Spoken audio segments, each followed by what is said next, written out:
गट क्रमांक 9 चा सामना आहे. तास सांगा.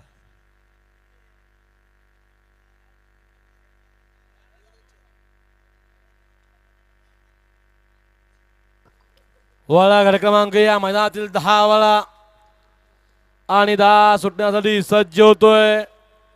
घ्या निशाणीवाले पंच गाड्या लावून घ्या पटपट. आसिफ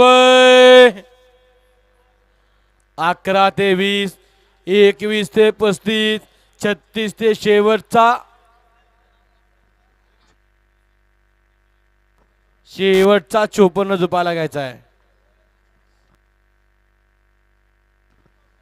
घ्या गाड्या पटपट लावून घ्या. शेवटचा 10 खालून वळतो या मैदानातील लॉट मधला. 11 ते 20 झुपून तयार. 11